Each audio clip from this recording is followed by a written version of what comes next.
E nós vamos fazer contato com a advogada, integrante do coletivo Advogadas e Advogados pela Democracia, Tânia Mandarino.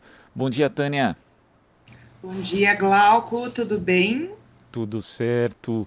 Tânia, ontem o jornal O Estado de São Paulo publicou uma matéria mostrando que as Forças Armadas enviaram 88 questionamentos ao Tribunal Superior Eleitoral, TSE, nos últimos 8 meses. E entre esses questionamentos ali abordavam supostos riscos e fragilidades que, na visão dos integrantes das Forças Armadas que fizeram essa análise, poderiam expor a vulnerabilidade do processo eleitoral. A gente até abordou esse tema ontem com o cientista político Wagner Romão e queria a sua análise, Tânia, a respeito dessa interferência, ingerência das Forças Armadas. Tudo bem que as Forças Armadas foram convidadas pelo TSE, mas é esse o papel das Forças Armadas, de fiscalizar o processo eleitoral, Tânia?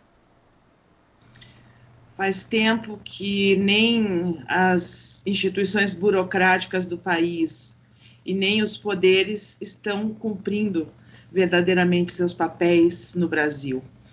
Por isso que eu não acho que a gente tem agora, vai ter um golpe. Eu acho que nós estamos num golpe continuado e permanente há muito tempo. Eu vi ontem um vídeo, um pouco antes de dormir, então eu não vou saber, não vou lembrar quem era a pessoa que disse algo assim como Forças Armadas não é poder, né? Poder é executivo, legislativo, judiciário. Forças Armadas é um órgão burocrático que deve obedecer aos poderes.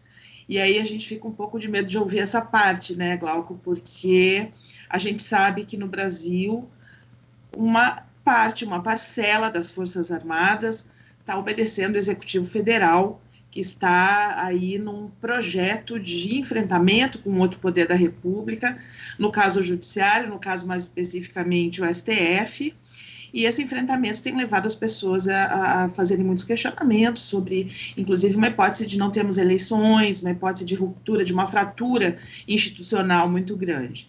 No caso específico dos questionamentos com relação às eleições, nós temos nos reunido, inclusive, com pessoas de outros países da América Latina, que já acompanharam processos eleitorais na Rússia, que está muito avançada nesse sentido, e a conclusão que nós temos chegado, ainda, apesar de não ser uma conclusão final, né, é que existe uma grande possibilidade de os próprios bolsonaristas, o bolsonarismo, através da empresa que gerencia o sistema de urnas eletrônicas no Brasil, que pertence ao senhor Sérgio Thompson Flores, que parece que tem aí, inclusive, um histórico duvidoso com relação à honestidade, inclusive familiar também, poderiam estar intencionando, sim, realizar alguma fraude,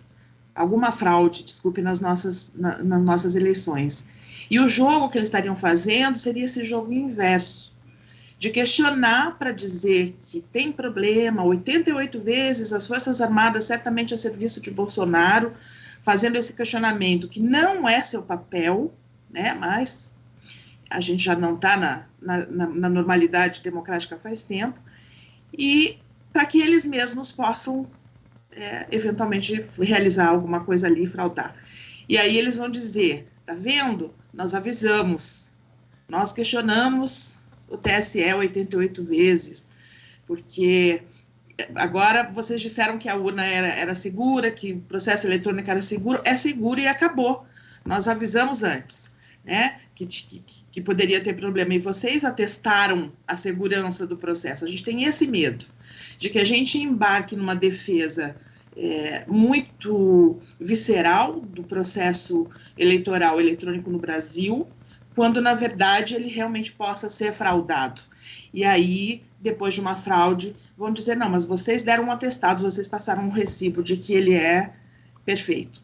Inclusive, existe uma suspeita, que a gente tem ouvido também, de que as eleições para o legislativo já possam ter sofrido influências, porque, por exemplo, as pessoas questionam o fato do Requião, no Paraná, não ter sido eleito senador, com todo o apoio que ele tem, e a própria Dilma Rousseff também por Minas Gerais. Então, existe uma zona muito nebulosa a esse respeito. É importante que a gente faça um acompanhamento, e eu sei que a gente tem pessoas fazendo isso, que conhecem cientificamente o processo de urnas eletrônicas, e a gente tem pessoas, a própria Fundação Perseu Abramo, realizando esse acompanhamento. É importante estar de olho, porque às vezes o golpe vem, uma fase nova do golpe, porque no golpe nós já estamos, vem de uma maneira mais inusitada do que nós podemos imaginar. Então, tomar cuidado para não ficar fazendo defesa intransigente de coisas que podem realmente sofrer qualquer tipo de fraude e passar recibo de que depois a gente disse que era tudo perfeito. Essa é a nossa preocupação, Glau.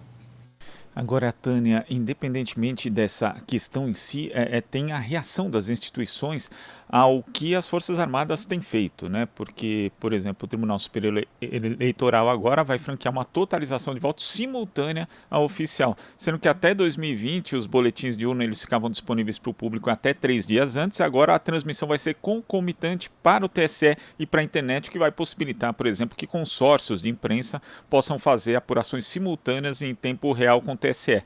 Mas isso também não abre uma brecha para, comprovada, no caso, a rigidez do processo eleitoral, por exemplo, partidos ou mesmo organizações ou ainda os bolsonaristas, de uma forma geral, questionarem o resultado, mesmo com a lisura do processo tendo sido comprovada? Então, a gente está numa zona nebulosa e a gente não sabe quem vai querer questionar o que, na verdade, porque nós não sabemos o que pode ser feito pelos bolsonaristas em termos de comprometerem eles mesmos a lisura do processo e não terem interesse nenhum depois em fazer qualquer questionamento. Quem sabe, não sei, quem vai querer fazer esse questionamento sejamos nós, né? Esse é meu medo, essa é a nossa maior preocupação. Mas, em entendendo a hipótese de que tudo realmente seja liso, que tudo corra bem, inclusive essa nova sistemática a qual o tribunal se submete diante dos questionamentos feitos pelas Forças Armadas, pode certamente ter interferências no próprio sistema, né, eleitoral, e a gente não sabe depois se isso vai possibilitar fraude ou não, e como isso vai poder ser questionado. Mas mesmo hoje, né, do jeito que estava, como é que se questiona a lisura do processo? Pedindo recontagem de votos? Nós não temos comprovantes do que está colocado na urna, a não ser o próprio extrato que sai ao final em cada urna. Os fiscais acompanham. E aí tem todo o sistema eletrônico que é uma questão de especialistas, de experts na área, da própria empresa que gerencia esse sistema. Você veja, na Venezuela, por exemplo, nós tivemos lá em novembro acompanhando o processo eleitoral, o comprovante do voto que o eleitor recebe ao final, né, como nós recebemos aqui, não vai para casa com o eleitor. Ele é colocado numa urna, porque esse é um dos 8 sistemas de segurança que eles têm, né, caso precise fazer averiguações. E aí isso tem que bater com o número de votos que aquela urna computar ao final. Nós podemos estar criando mecanismos aí, como esse que você acabou de citar, que se voltem contra o próprio processo, sim, é uma possibilidade. Mas não estamos criando mecanismos assertivos com relação à conferência. Eu acho que o momento é muito nebuloso, é muito tumultuado. Os militares se miscuindo em funções que não são suas, infelizmente acabam gerando pressões nos poderes, né? Não é nem em outros poderes, porque eles não são poder, eles acabam gerando pressões e tensões nos poderes, né? E a gente tem visto aí já há algum tempo isso acontecendo. Então, a preocupação que nós devemos ter com relação ao nosso processo eleitoral não é pequena, Glauco. É uma preocupação real, tangível, e é preciso que nós também tenhamos, repito, os nossos experts acompanhando esse processo, porque se a gente se isolar dessa fiscalização e desde já do acompanhamento dessas novas sistemáticas que estão sendo propostas, vai ficar muito mais difícil depois e pode acontecer da gente ganhar e não levar.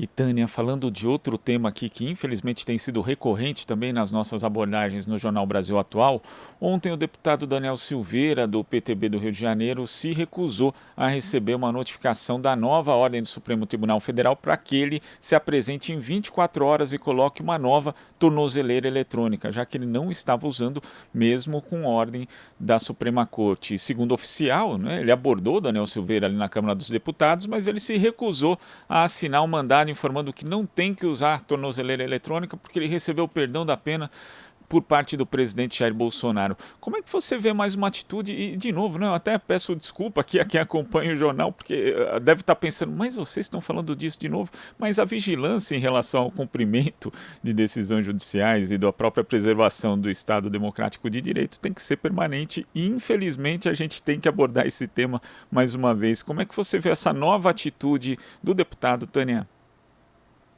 É uma atitude continuada também, que é jogo com os intentos bolsonaristas, que é fazer a provocação, esticar a corda, tensionar, porque isso não só causa impacto na cidadã e no cidadão, que estão temendo aí por uma fratura institucional, mas, obviamente, causa impacto também no relacionamento entre os poderes executivo federal e judiciário.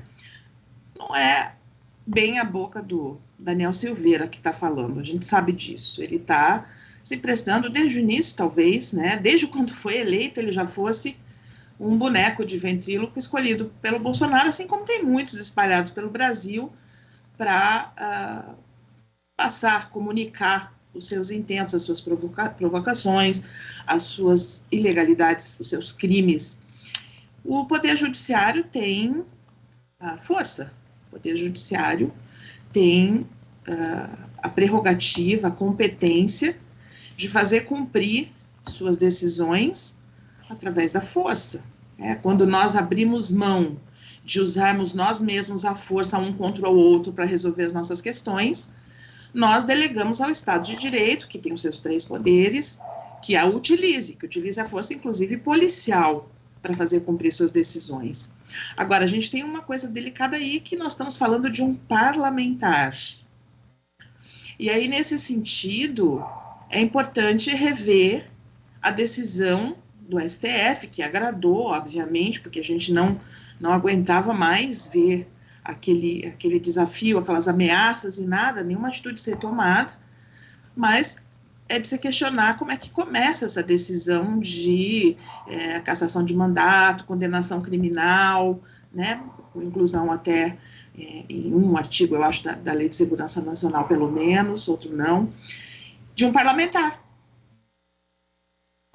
É bonito, protege o Estado de Direito, é um freio para os excessos do parlamentar, mas também se configura, de certo modo, no Poder Judiciário se imiscuindo, usurpando uma função, se imiscuindo numa função que não é sua. Nós vimos já num passado muito recente o próprio senador Renan Calheiros não se negando a receber uma ordem judicial, mas descumprindo-a. E nada foi feito. Então, independente dos atores que agora a gente está tratando, né, porque quando a gente gosta pode, quando a gente não gosta não pode, isso é uma coisa muito perigosa. Com todo respeito à nossa Corte Maior de Justiça, ela também tem parte no que está acontecendo agora. Porque tomou atitudes, muitas vezes, que não correspondiam à sua competência constitucional. Ela chancelou, inclusive, um golpe de Estado no Brasil, todos nós sabemos disso, isso não é novidade para ninguém. E aí, quando ela vê, né, a nossa Suprema Corte, que está ficando muito fora do controle, ela, através do ministro Alexandre de Moraes, instaura um inquérito policial dentro do próprio STF, que foi o inquérito 4781, para investigar a questão das fake news, que agora se transformou contra o número, está ativo e tudo mais. A própria instauração desse inquérito pelo STF, me parece, na essência, uma coisa inconstitucional. Ah, mas pode, porque o STF fez isso, porque se ele não fizesse isso, ele não ia conseguir segurar a turma do Bolsonaro. E aí eles próprios se reúnem num plenário e declaram que a instauração desse inquérito é constitucional. Então, uma coisa inconstitucional vira constitucional, e veja, tudo isso quem está fazendo é a nossa Corte Suprema de Justiça. Nós tivemos muito recentemente a P 470, né, menos recentemente do que a Lava Jato, que foi também algo assim tenebroso, cometido pelo STF. Julgamento de pessoas que não tinham prerrogativa de fórum na própria corte, sem direito ao duplo grau de jurisdição. Nós temos pessoas que até hoje são reféns da decisão que foi tomada pelo ministro Joaquim Barbosa, porque ele era o l'état c'est moi, o rei, o Estado sou eu, naquele momento da P 470. Ele representante da nossa Suprema Corte, do STF. Então agora o STF está em palpos de aranhas e nós juntos, porque nós temos que defendê-lo, né? Quando sabemos que, na verdade, quem violou também, de várias maneiras, o Estado de Direito foi a própria Corte. E agora? Como é que a gente faz? Na prática, ele poderia chamar a força policial, numa polícia legislativa, enfim, e ordenar, acompanhasse um oficial de justiça para que as medidas fossem tomadas, ele recebesse a intimação, ou a coercitividade que já foi aplicada com uma multa de R$405 mil, parece que os bens dele já estão sendo bloqueados para pagar essa multa, vai ficar essa medida de força, né? E aí nós vamos saber quem tem mais forças, se é um poder da República, que é o Poder Judiciário, ou se é um parlamentar amparado pelo Executivo Federal, através do Presidente da República. Questão delicada, sem dúvida, uma queda de braço, e vamos ver aqui, né, a gente fica assistindo, esperando que a constitucionalidade se restabeleça, a ordem se restabeleça, porque é o mínimo que a gente precisa dentro desse Estado que a gente vive, que não é o Estado almejado, mas estando nele nós temos que defender a democracia do jeito que ela é, né, que ela não é a que a gente quer, mas é assim. Nós temos que ficar lutando por isso enquanto vê esse circo de horrores acontecendo. A nossa situação realmente não está bacana, né, Glau? Não tá, Tânia. É sempre importante essa lembrança de que a ação penal 470 representou um ponto de inflexão na história do judiciário brasileiro, infelizmente, para o mal, né?